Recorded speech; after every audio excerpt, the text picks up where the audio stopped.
But right now, this isn't the only thing on the minds of lawmakers or the only thing that Senator Merkley has been working on. In fact, it's that time of the year where we have a lot of bills that will affect people across the state. Here's a quick breakdown of some of the bills that we're seeing right now in our Capitol.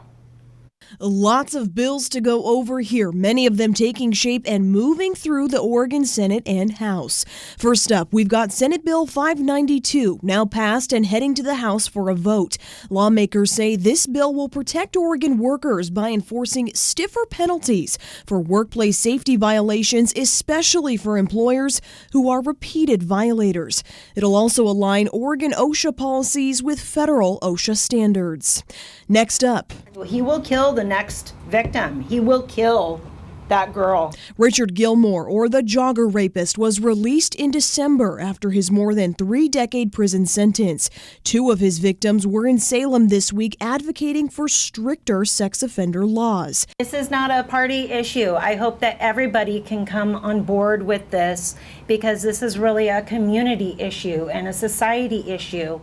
Senate Bill 1022 would require the state to consider almost everything when assigning a risk level to a sex offender, not just what was admissible in court. The bill, among other things, would also require the state to do a better job of letting the public know where a sex offender lives. And that's not all. Working from home became the new normal for many of us, and now voting from home could become just that. Senator Ron Wyden is among the state lawmakers behind the Voting from Home Act, which would give prepaid envelopes to return ballots and automatically register people to vote at DMVs. I ride my motorcycle to work, which is about a 30 to 60 commute each way.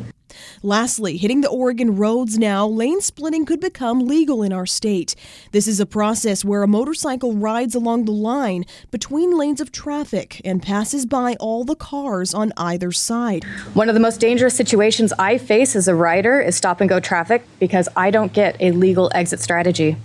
Senate Bill 422 would allow motorcycle riders to travel between lanes of traffic, but only under certain conditions. On freeways when traffic is slow, going less than 10 miles per hour. And motorcycles would have to go 10 miles per hour when passing. I ride as though I am invisible to drivers around me because they are the threat I cannot control. Even with outpouring support, big names like the Portland Bureau of Transportation opposes the bill, saying it'll be even more dangerous for motorcycle drivers.